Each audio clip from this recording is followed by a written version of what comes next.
Assalamualaikum warahmatullahi wabarakatuh. Waalaikumsalam warahmatullahi wabarakatuh. Alhamdulillah wassalatu wassalamu ala Rasulillah wa ala alihi wa sahbihi wa mawala. Bapak Ibu pemirsa rahimakumullah, kita berjumpa dalam acara yang kita cintai ini. Kita bersama-sama mengagungkan Allah Subhanahu wa taala, membacakan salawat kepada Rasulullah sallallahu alaihi wasallam, karena kita ingin dikumpulkan bersama-sama kelak di alam akhirat sebagai hamba Allah, sebagai umat Rasulullah sallallahu alaihi wasallam.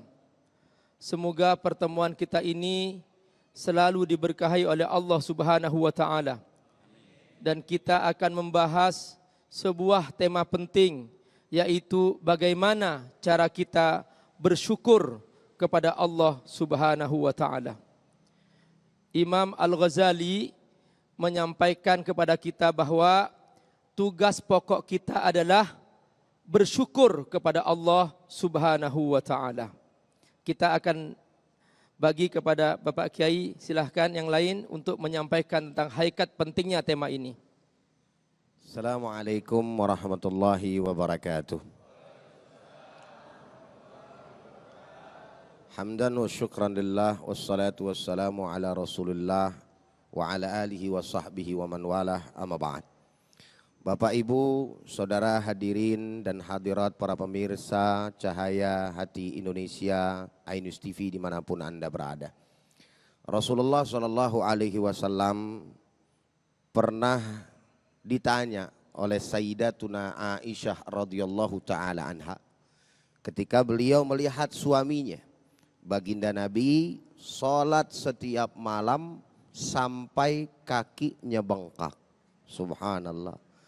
Bu, Pak, Nabi kakinya bengkak lantaran sering sholat malam. Kita kaki bengkak asam urat. Lalu kemudian Nabi ditanya oleh Sayyidatuna Aisyah, "Ya Rasulullah, kenapa engkau melakukan ini? Bukankah engkau sudah dijamin oleh Allah Subhanahu wa taala untuk masuk ke dalam surganya? Buat apa lagi susah-susah? Buat apa lagi menyiksa diri?" Subhanallah.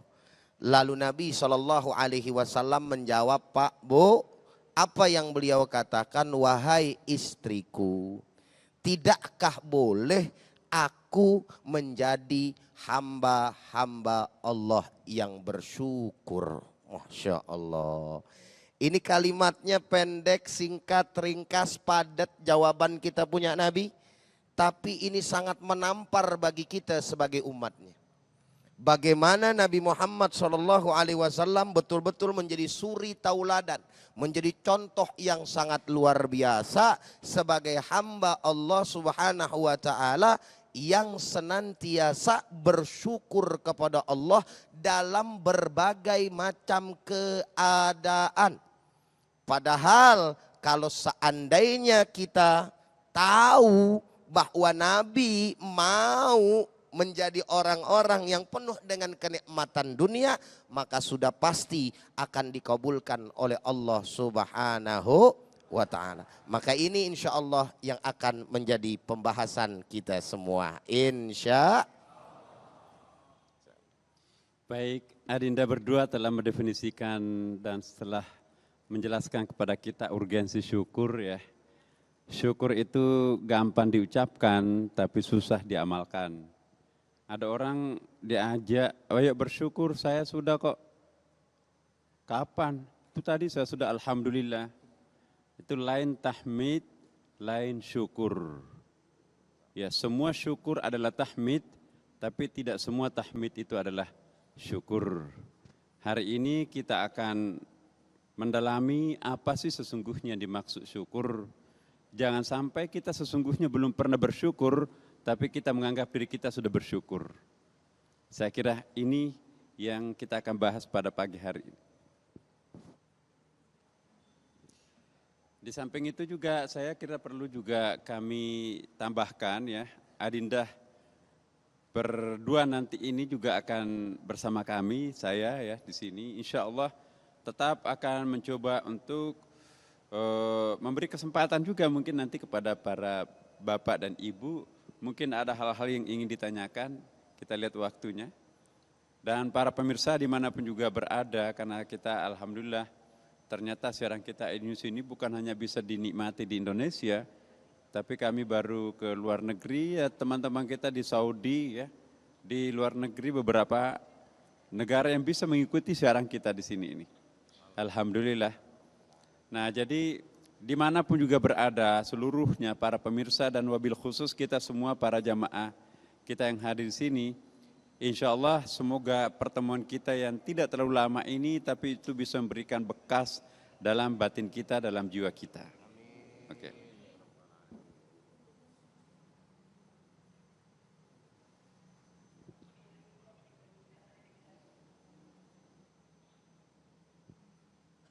Assalamualaikum warahmatullahi wabarakatuh. Alhamdulillahirabbil alamin wassalatu wassalamu ala asrofil anbiya'i wal mursalin wa ala alihi wa sahbihi ajmain amma ba'du. Alhamdulillah pemirsa iNews TV yang dirahmati Allah, senang sekali saya Mas Janto kembali hadir dalam majelis ilmu kesayangan kita, Cahaya Hati Indonesia. Dan kali ini saya hadir langsung dari Masjid Jami Darul Mutakin dari kota Bekasi, Jawa Barat. Dan seperti yang sudah kita saksikan, kita akan hadirkan ada 3 guru kita yang akan berbagi ilmu untuk jamaah yang telah hadir dan juga untuk Anda pemirsa iNews TV yang ada di rumah.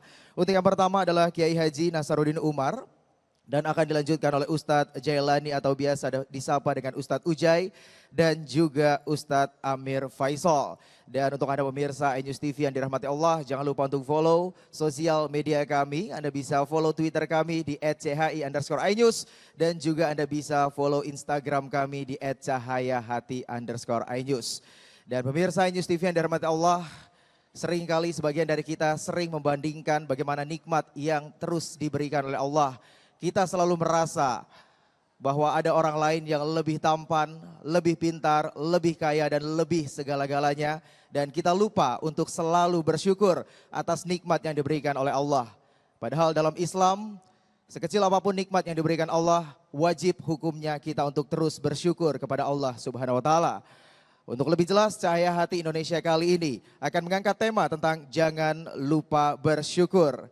Dan untuk tausiah pertama akan disampaikan oleh Ustadz Ujai atau Ustadz Jailani. Beliau akan menjelaskan lebih lanjut mengenai syukur adalah ibadah. Namun setelah jeda iklan berikut ini, tetap bersama kami di Cahaya Hati Indonesia.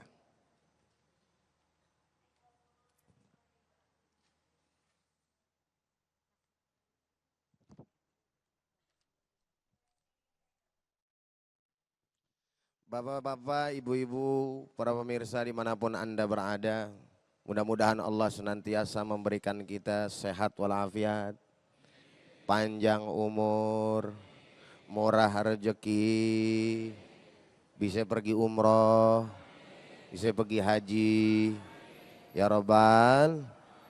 Mau pergi haji Bu? Mau pergi haji Pak? Duit udah punya?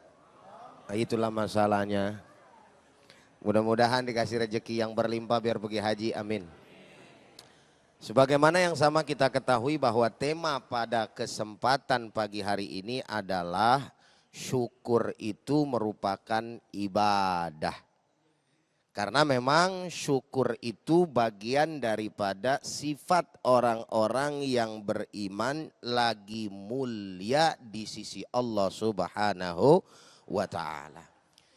Jadi jangankan kita, Nabi besar Muhammad SAW saja yang tadi di awal sudah saya sampaikan adalah suri tauladan. Contoh yang sangat harus wajib kita tiru dalam bersyukur kepada Allah Subhanahu wa Ta'ala. Maka tidak ada jalan lain bagi kita yang mau bahagia, bagi kita yang mau mendapatkan kemenangan, kesenangan, ketenangan, baik di dunia sampai di akhirat nanti, kecuali kita harus pandai-pandai bersyukur kepada Allah. Bapak Ibu yang sama dirahmati dan dimuliakan oleh Allah Subhanahu wa taala, para pemirsa dimanapun Anda berada. Ada satu ayat yang sama kita sering dengar. Bahkan kebanyakan dari kita juga sudah menghafal ayat tersebut. Allah mengingatkan kita dari 14 abad yang lalu. Apa kata Allah? La in syakartum la azidannakum wa la in kafartum inna adzabi lasyadid. Jadi Allah menyampaikan kepada kita, la in syakartum, andai kata engkau bersyukur kepadaku, la azidannakum. Lihat janji Allah Ta'ala Pak Bu. Dalam bahasa Arab, itu ada huruf taukid untuk penekanan. Jadi Allah Ta'ala berjanji kepada kita, ditambah janjinya dalam kalimatnya pakai penekanan. Andai kata engkau bersyukur kepadaku, la azidannakum. Coba kalau kita lihat dari intonasi bahasa Al-Qur'annya saja, suaranya kira-kira sudah menggambarkan adanya penekanan atau belum? Sudah. La azidannakum, pasti benar-benar kami akan menambahkan nikmatku kepada kalian. Subhanallah. Jadi ada dua huruf taukid tuh. Ada lamu taukid, ada nun taukid saqilah. Ngerti kagak ngerti, dengerin aja pokoknya ya. Itu urusan bahasa Arab. Lamu taukid dan nun taukid saqilah. La azidannakum. La-nya gak panjang. La azidannakum. Sehingga apa? Allah Ta'ala benar-benar berjanji kepada kita. Dan janji Allah Ta'ala, innallaha la yukhliful mi'ad. Allah gak bakalan pernah ingkar janji. Kalau Ujai yang janji bisa ingkar. Betul apa betul? Bahasa anak muda sekarang PHP kata Ustadz mah. Cuman ngasih harapan palsu. Tapi jika Allah yang berjanji, udah pasti. Lalu kelanjutannya Allah bilang, wala in kafartum inna adzabi lasyadid. Kalau andai kata engkau kufur terhadap nikmatku, kata Allah, wala in kafartum, jadi ribet dah tuh. Inna pakai huruf taukid lagi. Adzabi lasyadid, sesungguhnya azabku amat berat, keras. Subhanallah. Maka Bapak Ibu ada satu kisah yang menarik. Di dalam Sahih Al-Bukhari. Tentang 3 orang yang Allah Ta'ala uji. Ada orang yang Allah Ta'ala kasih penyakit lepra. Kira-kira penyakit lepra, penyakit apa tuh? Kulit. Ada yang punya penyakit botak. Kagak numbu-numbu, licin palanya. Ada nggak yang model macam kayak begitu tuh? Jadi penampilannya kurang, sehingga mengakibatkan kurang pede. Lalu ada lagi yang punya penyakit buta. Allah Ta'ala uji nih, dari kalangan Bani Israel nih orang. Didatengin sama malaikat, orang yang pertama, apa maunya engkau? Waduh, ternyata sebelum ada apa namanya, yang sekarang tuh jin, ya mau apaan gitu ya. Ternyata dari hulu kala tuh udah ada, cuman ini malaikat. Saya ingin sembuh dari penyakit kulit saya. Oke, terus mau kamu apa hartanya? Saya mau punya sapi atau unta. Dikasihlah unta yang penyakit lepra. Untanya unta lagi bunting kalau orang kita bilang. Lagi apa namanya hamil gitu kan. Dikasih lalu didoain semoga Allah Ta'ala memberikan keberkahan. Datang lagi sama orang yang buta. Apa yang kamu inginkan? Saya ingin melihat gitu kan. Lalu apa yang harta yang kau inginkan? Saya mau sapi atau unta? Dikasih sapi. Sapinya juga dalam keadaan hamil. Didoain sama tuh malaikat yang nyaru jadi manusia. Setelah itu datang lagi kemana? Ke orang yang botak. Wow. Ya kan, terus orang yang botak bilang apa? Saya pengen punya rambut yang bagus. Wah. Terus pakai apaan? Pakai kemiri apa kagak? Enggak. Kalau kita kan mau nuin jenggot sama pala tuh. pakai kemiri gitu kan. Ini nggak pakai kemiri, pakai doa doang. Didoain rambutnya bagus, hitam, lebat, ganteng, cakep. Terus harta yang ente mau apa? Kambing, dikasih kambing yang lagi hamil. Walhasil apa yang terjadi? Hari demi hari, bulan demi bulan, tahun demi tahun berjalan, minggu demi minggu. Akhirnya ini orang semuanya pada dikasih berkah sama Allah Ta'ala. Sudahlah parasnya bagus, wajahnya ganteng, rupawan, duitnya banyak. Kenapa? Karena untanya selalu senantiasa berkembang biak. Hewan ternaknya berkembang biak. Pada akhirnya menjadi orang yang kaya raya. Walhasil apa yang terjadi setelah kaya raya? Didatengin nih orang 3. Sesuai dengan kondisi dia dulu. Dulu kondisinya yang botak didatengin sama orang botak. Dulu yang kondisinya lepra didatengin sama orang yang lepra. Dulu yang kondisinya buta didatengin sama orang yang buta. Datang nih dites. Datang ke orang yang lepra. Pada saat datang ke orang yang lepra, dia bilang, Pak, saya minta bantuan. Tolong dah kasih saya sedikit rezeki. Biasa dah, iya nggak? Tukang minta-minta. Kalau tukang minta-minta, kalau assalamualaikum udah beda tuh. Makanya assalamualaikum dibagi-bagi gitu ya. Ada yang assalamualaikum warahmatullahi wabarakatuh. Ketahuan salamnya penceramah. Betul nggak? Tapi kalau udah lemas, assalamualaikum. Nah, biasanya model kayak begitu ibu-ibu kagak mau keluar tuh. Ah pegel gue dah, tukang minta-minta lagi, tukang minta-minta lagi gitu ya. Ngumpet gitu kan. Udah ngumpet pakai teriak di dalam, nggak ada orangnya. Ya, tukang minta-minta bengong lah, yang ngomong siapa gitu. Dah, ini tukang minta-minta yang datang. Terus diminta rezekinya. Saya mohon kasih saya sedikit rezeki untuk melanjutkan hidup saya. Dari harta yang Bapak punya, kata yang lepra bilang, masih banyak keperluan saya. Mohon maaf kagak bisa ngasih katanya. Bukankah dulu Bapak ini saya kelihatannya kenal, pas ditolak gitu kan. Kayaknya Bapak dulu punya penyakit sama percis kayak saya nih. Lepra juga, punya penyakit kulit juga. Kata siapa? Bapak kan kaya nih kan lantaran dulu Bapak didoain gitu kan. Enggak, saya udah kaya dari dulu. 7 turunan, 7 tanjakan. Wah, kagak tanggung-tanggung. 7 turunan, 7 tanjakan, katanya gue udah kaya dari dulu. Masya Allah, kalah orang Betawi. Ya kan? 7 turunan, 7 tanjakan, sombong bener nih orang ngomong. Akhirnya walhasil apa yang terjadi Bapak Ibu?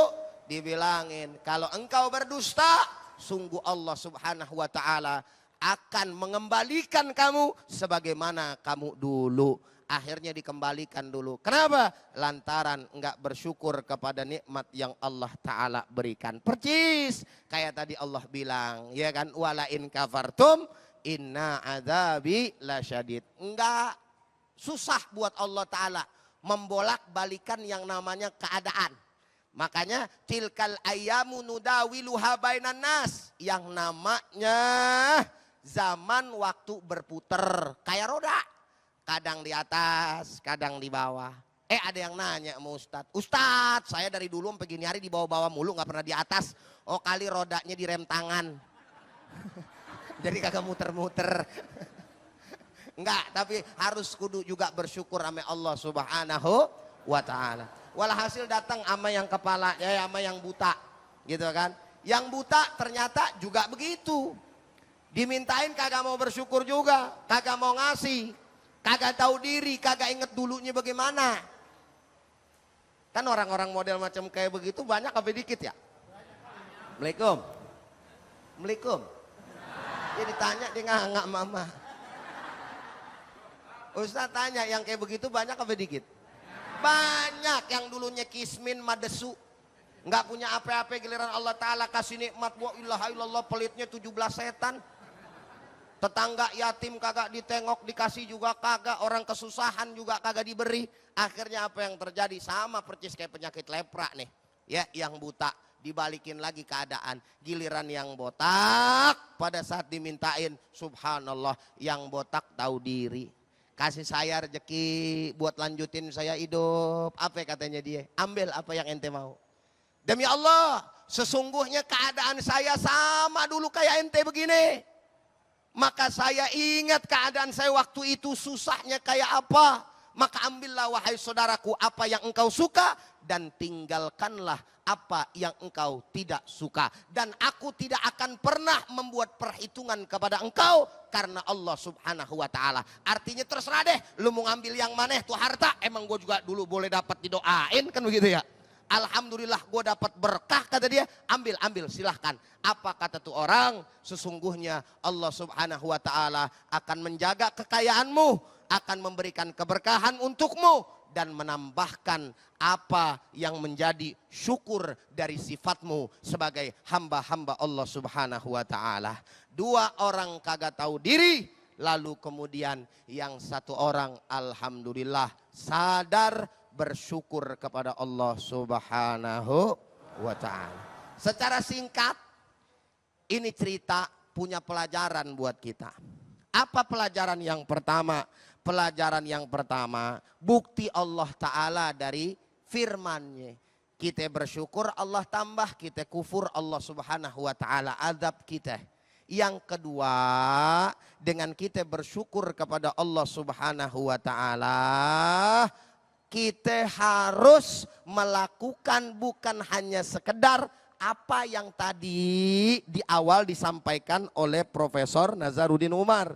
Kiai kita, guru kita, bukan hanya sekedar tahmid doang. Bukan hanya sekedar alhamdulillah doang.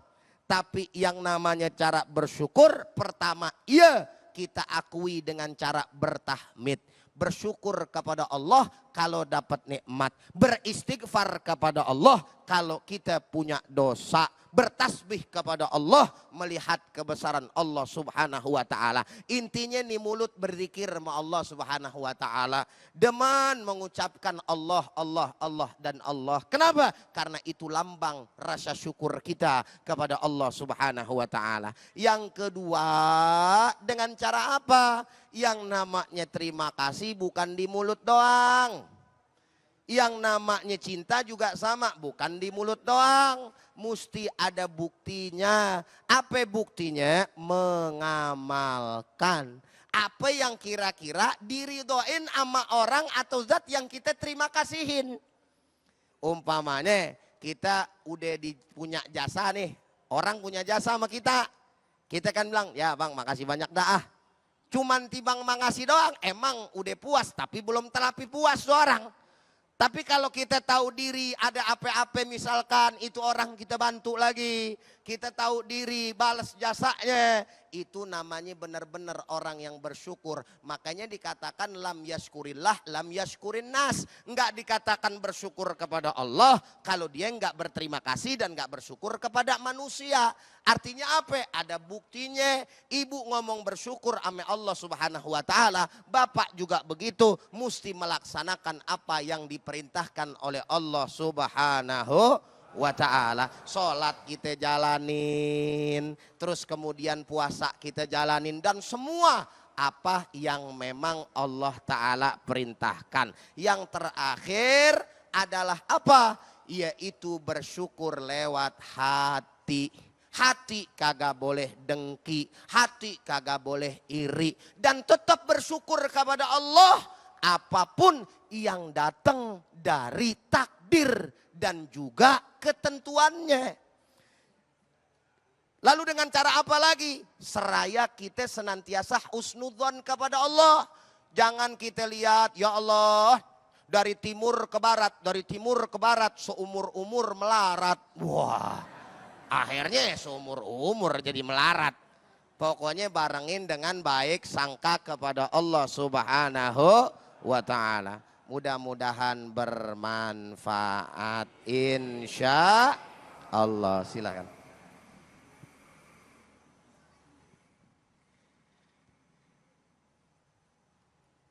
Ya, alhamdulillah itu dia tadi pemaparan yang disampaikan oleh Ustadz Jailani. Beliau menjelaskan bahwa memang apapun yang terjadi sebagai seorang muslim wajib kita untuk bersyukur karena Allah juga telah berfirman bahwa sesungguhnya jika engkau bersyukur maka Allah akan menambahkan nikmat kita. Namun jika kita mengingkari nikmat maka Allah sesungguhnya azab akan amat sangat pedih. Dan setelah yang satu ini, pemirsa jangan kemana-mana karena setelah jeda iklan berikut akan ada tausiah berikutnya yang akan disampaikan oleh Kiai Haji Nasaruddin Umar dengan subtema adalah Bersyukur dengan berbagi, tetap bersama kami di Cahaya Hati Indonesia.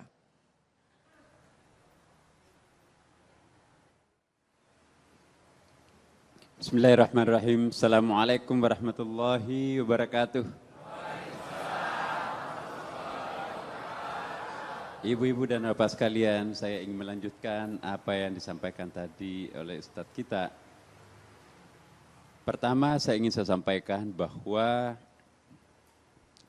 istilah yang digunakan Al-Quran terhadap syukur itu ada dua.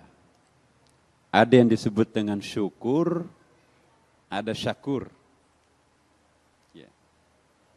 Ada lagi yang disebut dengan tahmid. Kalau tahmid itu mengucapkan alhamdulillah, itu sudah tahmid. Tapi itu bukan syukur. Itu pendahuluan syukur. Kalau kita dapat gaji, dapat rezeki, dapat peluang, doa kita terkabul, memang harus kita mengucapkan pertama kali alhamdulillah. Tapi itu tidak cukup. Itu baru tahmid. Bersyukur itu ketika kita sudah mampu mengeluarkan kepunyaan orang lain dari rezeki Tuhan yang melekat pada rezeki kita. Ya. Ada dalam bentuk zakat, ya kan?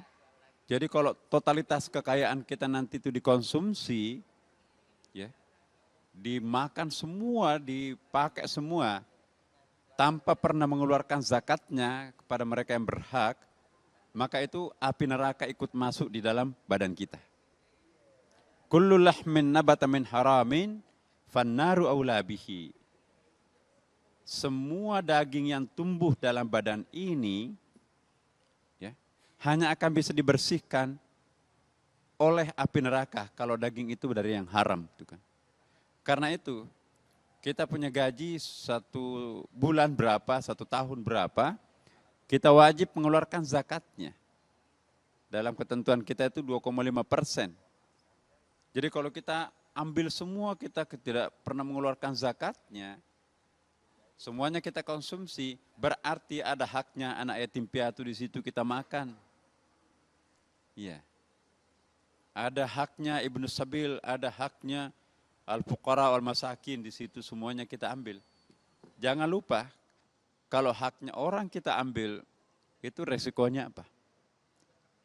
Jadi Bapak, Ibu, para pemirsa, rezeki yang Allah anugerahkan kepada kita tidak boleh kita melupakan haknya orang lain yang dititipkan Allah melalui rezeki kita itu.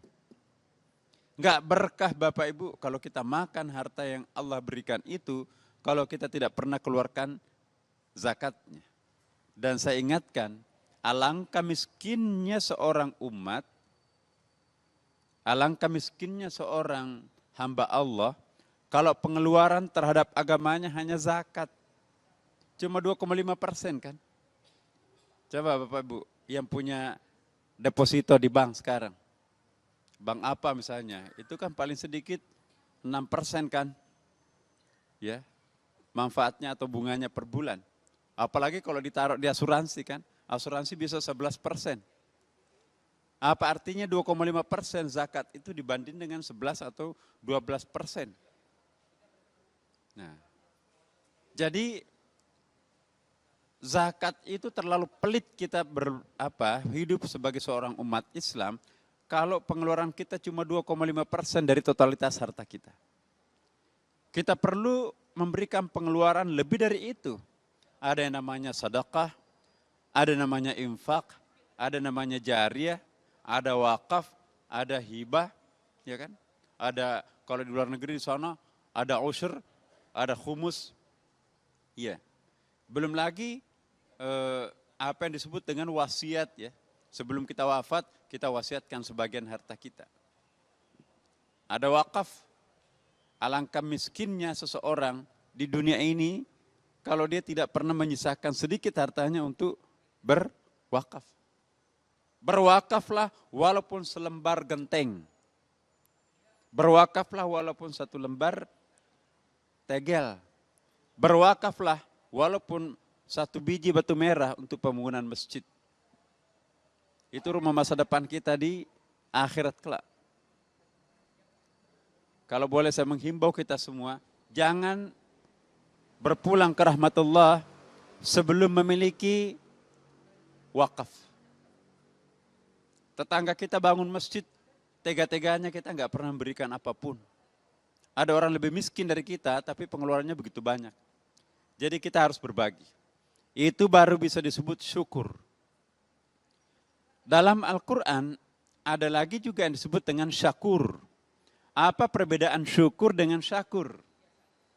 Kalau syukur memang menyumbang kanan kiri sebagai tanda syukur terhadap Allah Subhanahu wa taala, dipromosi sebagai pejabat, langsung dia bantu masjid, pesantren, anak yatim piatu diberi beasiswa. Kampung halamannya tempatnya ngaji dipugar dan seterusnya. Nah, itu bersyukur. Tapi kalau kita masih umumkan kepada orang, si A 1 juta, si B 15 juta dan seterusnya. Apalagi kalau kita ungkapkan kemana-mana, itu sedikit masalah di situ. Memang boleh, wa amma bi ni'mati rabbika fahadits. Nikmat yang Allah berikan itu bolehlah kita sebut-sebutkan. Tapi kalau dominan riaknya, lebih baik jangan. Ya. Itu nanti padanannya adalah ikhlas. Syukur yang paling sempurna ialah syukur yang disertai dengan ikhlas. Kalau kita masih suka mengungkapkan kebajikan kita kepada orang lain, kalau masih bisa diumumkan, maka itu namanya syukur. Tapi kalau tidak pernah kita berikan informasi kepada siapapun, sengaja kita sembunyikan seluruh bantuan yang kita berikan kepada siapapun, nggak ada orang yang tahu kalau kita itu pernah nyumbang. Itu baru disebut dengan syakur. Dan inilah yang disebut dalam Al-Quran, wa qalilun min ibadiyas syakur. Sedikit sekali di antara hambaku yang sampai kepada tingkat syakur. Yang banyak adalah syukur. Lebih banyak lagi tidak bersyukur, ya kan? Nah, kita berada di mana Bapak Ibu? Tidak bersyukur, tidak bertahmid, kemudian tahmid, lalu bersyukur atau syakur. Yang paling bagus adalah syakur. Orang yang sampai ke tingkat syakur itu manusia langka. Menurut Al-Quran, wa qalilum min ibadiyas syakur, hanya sedikit sekali di antara hambaku yang berada pada tingkat yang syakur. Yang banyak itu syukur. Jadi harus ikhlas. Menjadi mukhlis.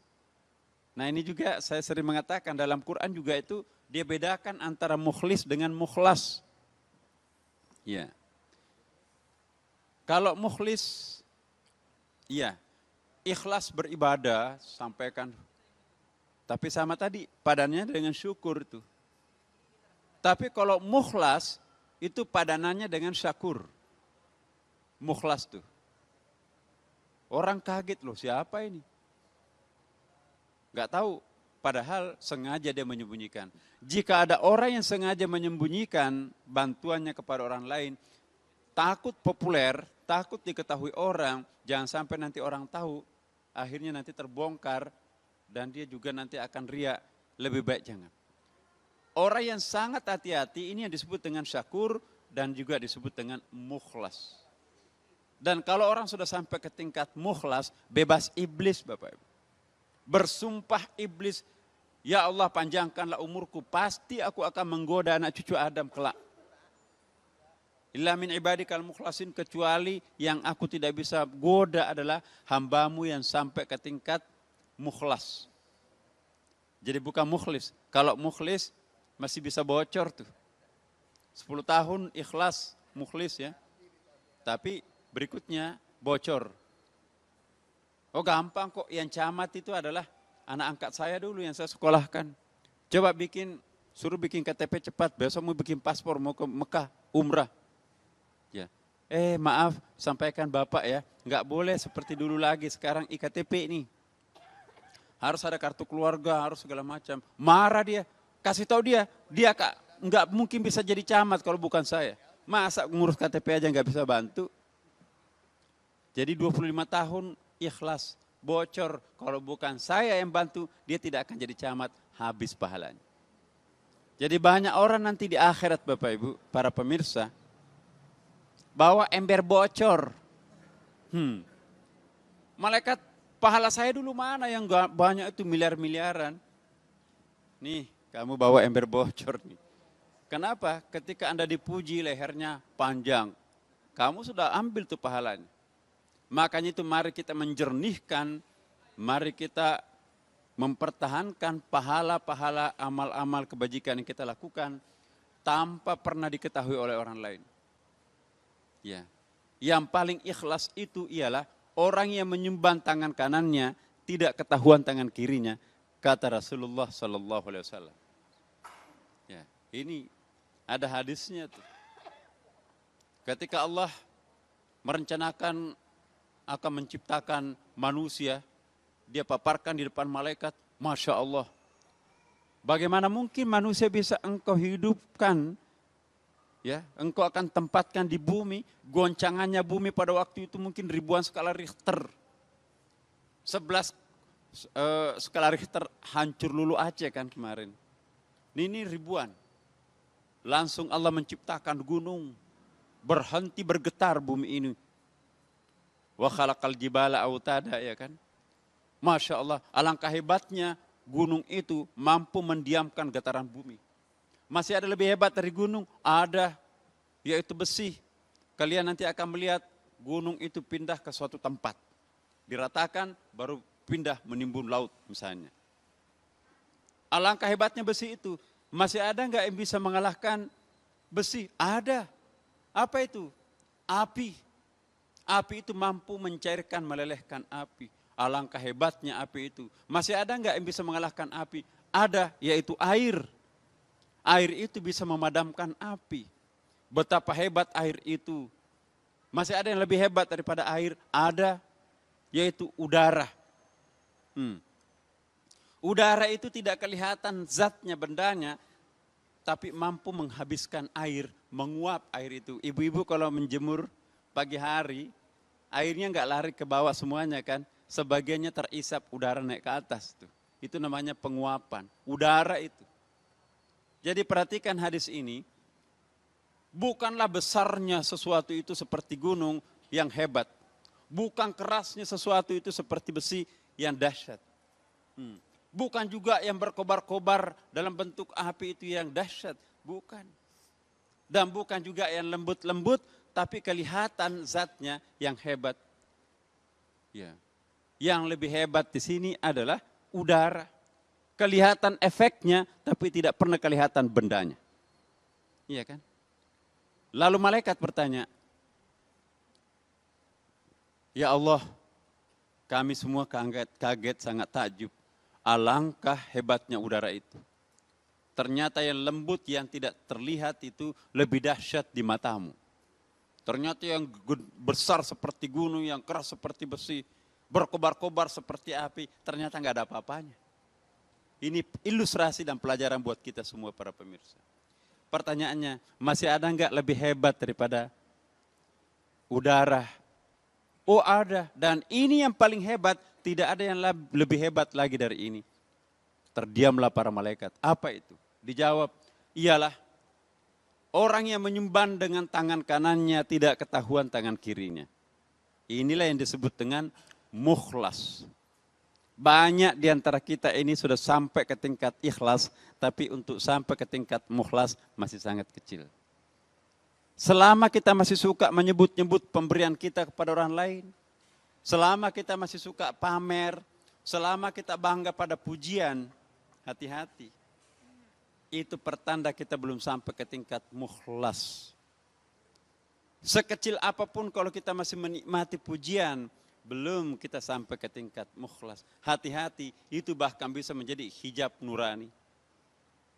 Selama masih ada dalam lipatan kecil hati kita itu, bangga dan puas pada saat kita dipuji, orang itu belum mukhlas. Tapi kalau orang sudah sedih pada saat dipuji, ya Allah ampuni mereka, keliru, salah alamat memuji, mestinya yang dipuji hanya Engkau. Apakah yang saya lakukan sebetulnya enggak ada. Semuanya ini terjadi karena Engkau. Aku bukan orang yang pantas untuk dipuji. Seluruh pujian hanya untuk Engkau. Alhamdulillahi Rabbil Alamin. Segala pujian hanya untuk Allah, ya kan? Jadi jangan mengambil haknya Allah. Kalau ada orang dipuji naik lehernya, itu pertanda tingkat keikhlasannya belum sampai ke puncak. Tapi kalau ada orang sudah tidak mau menikmati pujian, sedih kalau dia dipuji, maka itu dia sembunyikan kebajikannya kepada orang lain. Biarlah hanya Engkau yang tahu ya Allah. Dahsyat itu. Hati-hati Bapak Ibu terhadap orang yang mukhlas. Kalau dia tersinggung, Tuhannya tersinggung. Kalau dia mendoakan seseorang, itu tidak ada masalah, dia akan diijabah. Karena itu pada kesempatan yang sangat mubarakah ini para pemirsa, mari kita mempertahankan kesyukuran dan keikhlasan kita. Ya, naiklah dari syukur menjadi syakur, naiklah dari mukhlis menjadi mukhlas. Demikian, Assalamualaikum warahmatullahi wabarakatuh.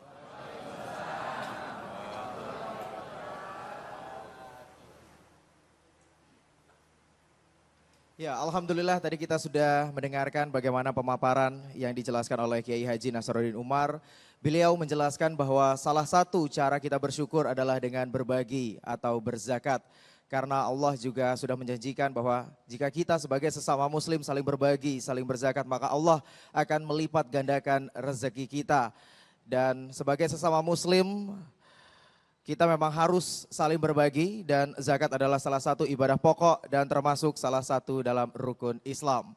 Dan untuk Anda pemirsa jangan kemana-mana karena setelah jeda berikut ini masih akan ada tausiah selanjutnya dari Ustadz Amir Faisal dengan subtema adalah hakikat syukur dalam Al-Quran. Jadi tetap bersama kami di Cahaya Hati Indonesia.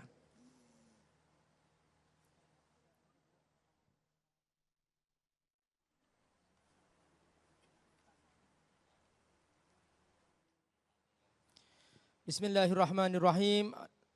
Alhamdulillah wassalatu wassalamu ala Rasulillah wa ala alihi wa sahbihi wa mawala. Bapak Ibu masih semangat? Mana takbirnya? Takbir. Takbir. Takbir. Luar biasa. Wajah-wajah ahli surga biasanya selalu cerah ceria. Selalu senyum. Tidak marah-marah. Sebab ketika seseorang marah dimasuki oleh setan. Orang pemarah temannya setan. Ibu senang nggak punya suami cerah ceria? Tapi kalau hanya cerah ceria tapi tidak ngasih uang belanjaan? Nggak senang. Berarti Pak, jangan hanya senyum, kasih uang belanjaan. Ini salah satu contoh mensyukuri nikmat istri. Jadi syukur itu bukan sekedar mengucapkan alhamdulillah. Syukur itu adalah action. Syukur itu perbuatan. Mari kita ikuti bagaimana Allah Subhanahu wa taala bercerita dalam Al-Qur'an tentang hakikat syukur. Abi kasih contoh yang gampang-gampang. Tolong bacakan 3 ayat dari awal dari surah Al-Fatihah. Bismillahirrahmanirrahim. Alhamdulillahi rabbil alamin. Ar-Rahmanir-Rahim. Perhatikan, 3 ayat.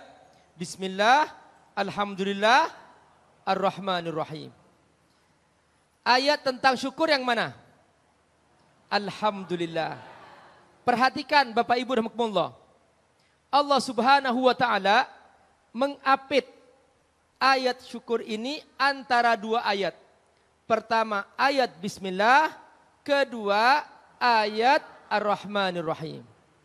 Apa artinya? Bahwa kalau kita ingin menjadi orang yang pandai bersyukur, kata Allah, mulai setiap perbuatanmu dengan membaca Bismillahirrahmanirrahim. Ini cara menjadi pribadi bersyukur. Tidak mungkin seseorang pandai bersyukur kalau perbuatannya tidak dimulai dengan Bismillahirrahmanirrahim. Mau masuk rumah, Bismillahirrahmanirrahim. Mau naik mobil, Bismillahirrahmanirrahim. Mau makan? Mau tidur? Demi Allah, orang yang hidupnya dibuka dengan bismillahirrahmanirrahim, dia akan diberkahi oleh Allah Subhanahu wa taala. Bapak Ibu mungkin tidak pernah melihat bahwa di setiap pintu di depan rumah kita itu selalu sudah ada pasukan setan dari kalangan jin yang menunggu. Kalau yang masuk rumah tidak membaca bismillahirrahmanirrahim, maka setan ikut masuk. Dia bergentayangan di kamar-kamar kita, di rumah-rumah kita. Akhirnya kita ketika masuk rumah sifatnya malas. Pekerjaannya mau nonton saja, mau tiduran saja, bawaannya ngantuk. Mau baca Quran, hurufnya tidak kelihatan. Baca sedikit 3 baris, perih mata. Setengah halaman sakit pinggang. 1 halaman kemeng betis. Akhirnya ditutup Qur'annya. Ini Bapak Ibu rahimakumullah, ketika seseorang tidak memulai dengan bismillahirrahmanirrahim. Tetapi orang yang masuk rumah membaca bismillahirrahmanirrahim, maka setan tidak akan ikut masuk. Dia pergi lari tunggang langgang ketakutan. Mengapa? Karena disebut nama Allah Subhanahu wa ta'ala. Orang yang mau makan, di sekitar makanannya sudah berkumpul itu pasukan setan dari kalangan jin. Dia menunggu, apakah yang mau makan ini baca bismillah atau tidak. Baca bismillah, lari setannya. Tidak baca, setan ikut makan. Pak Ustadz, aku kenyang. Kok bisa kenyang? Padahal setan ikut makan. Bapak hanya kenyang, ibu hanya kenyang, tapi hidupnya tidak berkah. Habis dengan tontonan, hiburan, buang-buang waktu. Hanya kenyang saja dia dapat. Tapi keberkahan tidak kebagian. Kemana keberkahannya? Dimakan oleh setan. Perhatikan, inilah dia. Mengapa setan, dalam riwayat dikatakan, setan di tengah negara orang-orang yang tidak beriman. Di tengah negara orang-orang kafir, setannya gemuk-gemuk. Mengapa? Karena di sana tidak ada bismillah. Maka setannya makan setiap hari, ikut makan di situ. Di tengah negara orang Islam, setannya kurus-kurus. Mengapa? Karena tidak kebagian makanan. Disitulah setan tidak kebagian makanan. Kenapa? Karena yang makan selalu membaca bismillahirrahmanirrahim. Inilah syarat pertama, syarat pokok bagaimana supaya kita menjadi hamba yang bersyukur kepada Allah Subhanahu wa taala. Karena itu ayat berikutnya berbunyi alhamdulillahirabbil alamin. Segala puji bagi Allah. Ya Allah, aku hanya hamba-Mu. Mata ini darimu ya Allah. Tidak pantas aku gunakan mata ini untuk melihat apa yang Engkau haramkan. Tangan ini darimu ya Allah. Banyak orang yang Engkau tidak beri tangan. Bagaimana nasibku nanti di hari kiamat kalau aku gunakan tangan ini untuk memukul, membunuh, berbuat zalim ya Allah. Semua ada pertanggungjawaban. Ya Allah, ini kaki darimu ya Allah. Aku siap gunakan untukmu ya Allah. Jangan sampai kaki ini aku gunakan langkahkan ke tempat-tempat yang Engkau haramkan. Ini namanya syukur. Jadi syukur ini artinya apa? Syukur ini artinya menggunakan nikmat Allah sesuai dengan keinginan Allah. Mohon diucapkan. Syukur adalah, sama-sama, syukur adalah, yang kompak, syukur adalah menggunakan nikmat Allah sesuai dengan keinginan Allah. Saya ingin tanya, Bapak Ibu, ini apa? Ini apa? Peci. Kalau Bapak Ibu memberikan peci kepada saya, keinginan Bapak Ibu dipakai di kepala atau di kaki? Benar? Sepakat? Jika Bapak Ibu melihat tiba-tiba peci ini saya pakai di kaki, tersinggung? Marah? Bapak Ibu, demi Allah, Allah tidak ridho kalau mata ini digunakan melihat yang Allah haramkan. Allah tidak ridho kalau tangan ini dipakai untuk berbuat zalim. Allah tidak ridho kalau kaki ini digunakan untuk berbuat maksiat kepada Allah Subhanahu wa taala. Inilah hakikat syukur. Bahwa syukur ini harus dimulai dengan Bismillahirrahmanirrahim. Dengan nama Allah, maka orang ini akan menjadi bersyukur. Halo? Setuju? Kira-kira kalau ada maling mau mencuri, sebelum nyungkil pintu, kira-kira baca bismillah enggak? Enggak mungkin. Tidak mungkin. Masa ada maling? Bismillahirrahmanirrahim. Tidak mungkin. Jadi bismillah ini hanya digunakan untuk mentaati Allah Subhanahu wa taala. Makanya orang yang selalu memulai hidupnya dengan bismillahirrahmanirrahim, pasti kata Allah, dia akan selalu melakukan yang kedua, yaitu apa? Alhamdulillahirabbil alamin. Inilah rumus cara menjadi hamba yang bersyukur.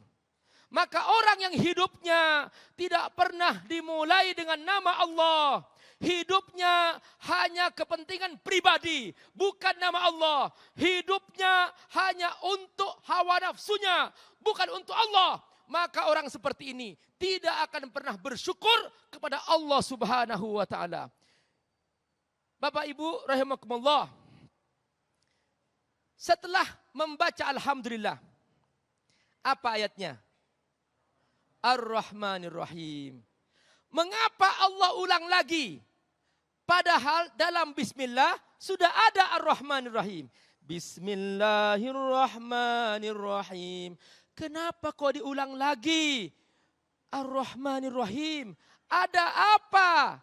Supaya kita sadar bahwa setiap yang kita dapatkan dari Allah yang Maha Rahman, setelah itu kita gunakan untuk Allah yang Maha Rahman dan Maha Rahim. Jadi yang pertama dalam bismillah itu persyaratan untuk kita bersyukur. Yang kedua adalah aplikasi dalam menggunakan nikmat Allah Subhanahu wa taala. Subhanallah, indahnya Al-Quran Bapak Ibu. Bahwa susunan ayat ini susunan dari Allah Subhanahu wa taala. Jangan sampai kita menggunakan nikmat Allah bukan atas nama Allah yang Maha Rahman, yang Maha Rahim. Seakan Allah mengatakan, wahai hambaku, ingat aku memberikan nikmat kepadamu itu dari kasih sayangku. Karenanya kamu gunakan nikmat itu untuk menyebarkan kasih sayangku kepada umat manusia di muka bumi. Subhanallah. Inilah mengapa Allah berfirman dalam ayat tentang syukur. Alhamdulillahi Rabbil Alamin. Apa artinya Rabbil Alamin? Bahwa Allah pemilik mutlak seluruh langit dan bumi serta isinya. Rabbul Alamin. Maka orang yang bersyukur gunakan nikmat yang Allah titipkan untuk hamba-hamba Allah, untuk makhluk-makhluk Allah. Jangan sampai ada yang kelaparan di muka bumi. Jangan sampai ada yang sengsara di muka bumi. Jangan sampai ada orang menderita di muka bumi. Siapakah mereka yang menyelamatkan? Hamba-hamba Allah Subhanahu wa taala. Bapak Ibu, tahu enggak? Orang ketika hanya berpikir untuk dirinya, dia tidak mau tahu tentang tetangganya yang lapar. Yang penting aku kaya, yang penting aku aman, yang penting aku selamat, terserah. Dia mau miskin, dia mau mati, urusan dia. Aku tidak mau tahu. Ini ciri hamba yang sombong. Ini ciri pribadi yang tidak tahu diri. Padahal Allah Subhanahu wa taala menitipkan kepada kita bahwa di dalam rizki kita ada hak orang lain. Dari sini kita paham mengapa kok ada yang miskin, mengapa kok ada yang kaya. Supaya kita bersyukur. Bersyukur maksudnya apa? Bagi yang diberi kelebihan harta, berbagi kepada yang lemah. Bagi yang diberi ilmu, berbagi kepada yang tidak tahu. Bagi yang diberi kekuasaan, melindungi yang lemah. Jangan sampai berbuat zalim kepada orang-orang yang tidak berdaya. Bahwa hidup kita saling menanggung.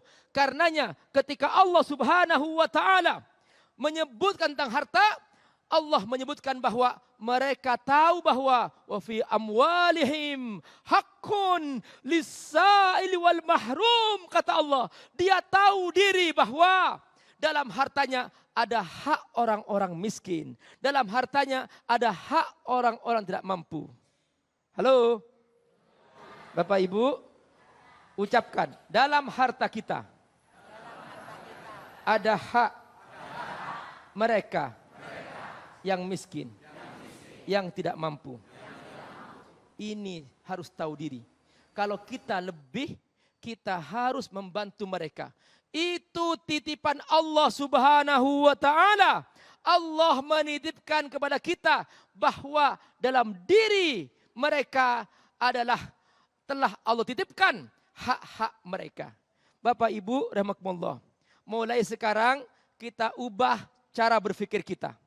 Halo? Siap? Siap? Nah, sebelum keluar rumah, Bapak Ibu sudah sisihkan. Hari ini aku alhamdulillah diberi rezeki oleh Allah. Aku akan bersedekah sebanyak 50.000. Maka ibu sudah siapkan di saku. Keluar rumah, mana ya orang tidak mampu. Oh itu dia. Bang. Aku nitip sedekah. Ketemu lagi. Bang, sini bang. Aku nitip sedekah. Bu, sini bu. Ini aku nitip sedekah. Begitu cara kita mensyukuri nikmat. Bukan keluar gak ada niat untuk bersedekah. Begitu datang orang miskin, kita menghindar. Mencari-cari alasan. Dicari paling receh. Yang paling kecil. Ya, kalau ibu mau bangun rumah. Kira-kira selesai kapan itu rumah? Kalau yang ibu investasikan setiap hari 500 perak. Berapa tahun kemudian rumah akan jadi? Sama, ibu bapak pengen surga? Karenanya kalau pengen surga, segera infakkan yang terbesar. Supaya surga segera terbangun.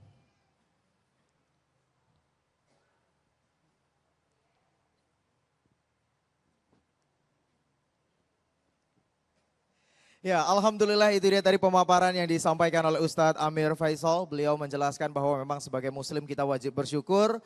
Bismillah dalam menjalankan segala sesuatu sebagai seorang muslim dan mengucapkan alhamdulillah ketika kita mendapatkan nikmat dan juga syukur dari Allah Subhanahu wa taala.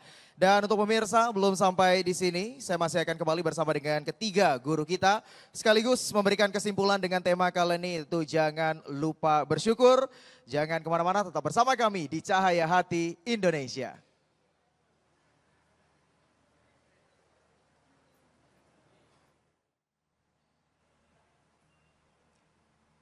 Ya, alhamdulillah Anda masih bergabung bersama kami di Cahaya Hati Indonesia. Dan untuk segmen terakhir kali ini, kita akan langsung memperdengarkan bagaimana kesimpulan dari ketiga guru kita dari pemaparan dengan tema Jangan Lupa Bersyukur. Dan untuk yang pertama, saya akan memberikan kesempatan kepada Ustadz Amir Faisal untuk memberikan kesimpulan kali ini. Silahkan Pak Ustadz. Bapak Ibu rahimakumullah, asyukru tasawwurun ni'mah. Begitu para ahli tafsir mengatakan, bahwa syukur itu adalah menggambarkan dalam diri kita betapa agungnya nikmat Allah Subhanahu wa taala. Nah, bagaimana cara membuktikan bahwa kita mengagungkan nikmat Allah, mengagungkan betapa Allah Maha Agung? Pertama, asyukru bil qalbi. Kita bersyukur dengan hati kita. Bagaimana caranya? Ingatlah Allah selalu. Jangan melanggar apa yang Allah Subhanahu wa taala ajarkan. Banyak orang patuh. Sendirian tetap patuh. Tidak ada orang tahu tetap patuh. Inilah bersyukur dengan hati. Dia ingat kepada Allah selalu bahwa Allah melihat dirinya. Yang kedua, asyukru bil lisan, yaitu syukur dengan lidah. Bagaimana caranya? Sebut nama Allah diulang-ulang. Bertasbihlah kepada Allah. beristighfarlah kepada Allah, bacalah Al-Quran, firman Allah. Ini semua namanya asyukru bil lisan. Yang ketiga adalah asyukru bil jawarih, bersyukurlah dengan perbuatan. Kita tidak pernah menggunakan mata, tangan, kaki, kesehatan, semua kecuali untuk Allah Subhanahu wa ta'ala. Para pemirsa, dimanapun Anda berada, Bapak dan Ibu sekalian yang sama dirahmati oleh Allah Subhanahu wa ta'ala, dan mudah-mudahan ahli sorga semuanya. Amin. Kalau ahli sorga aja aminnya gede bener. Bapak Ibu yang sama dirahmati oleh Allah Subhanahu wa ta'ala, kadang memang sebuah kisah bisa membuat kita senantiasa berpikir ulang tentang apa yang kita hadapi.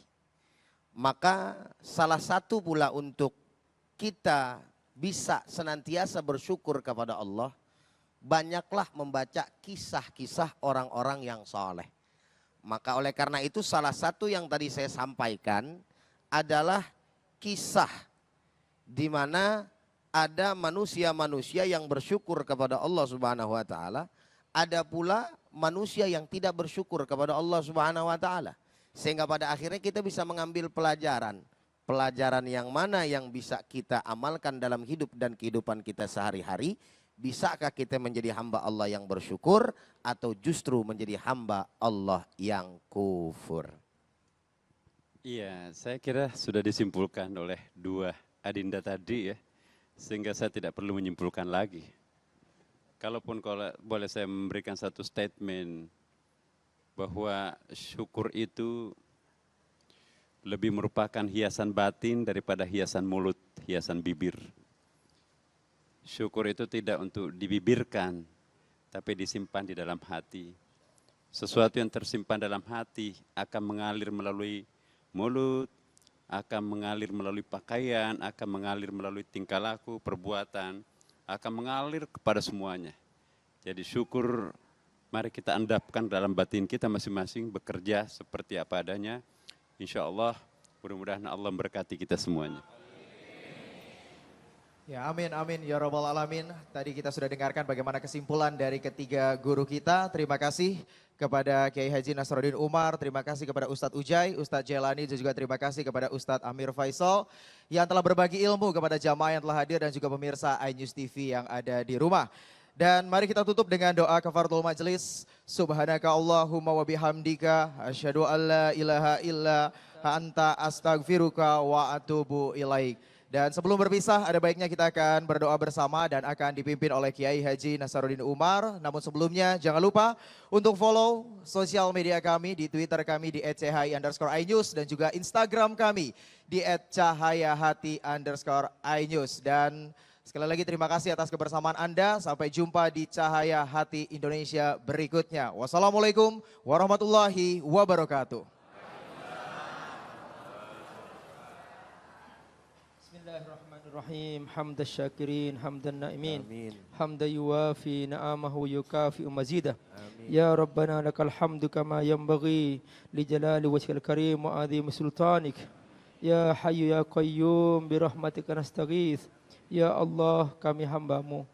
Kami berkumpul di sini karena kami mencintai-Mu.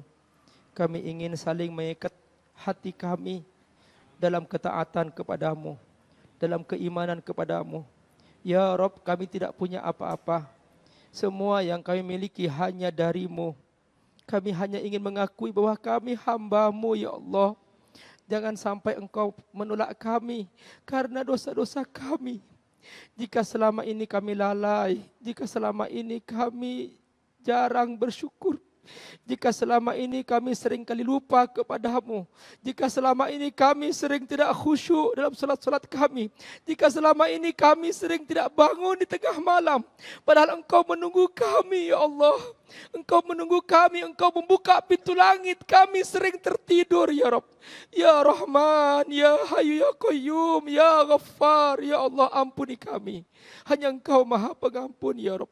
Ya Allah, kalau Engkau tidak ampuni kami, kepada siapa kami mohon ampun, ya Allah. Fa illam taghfir lana wa tarhamna lanakunanna minal khasirin. Ya Allah, ajari kami agar kami pandai bersyukur kepadamu. Ajari kami agar kami bisa menggunakan nikmat-nikmat-Mu untuk ketaatan kepadamu, ya Allah.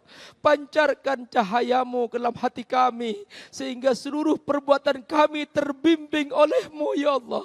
Tidak ada tangan bergerak kecuali karena Engkau mengizinkannya. Tidak ada mata memandang kecuali Engkau yang membuka mata ini untuk ketaatan kepadamu. Tidak kaki melangkah kecuali Engkau yang mengarahkannya.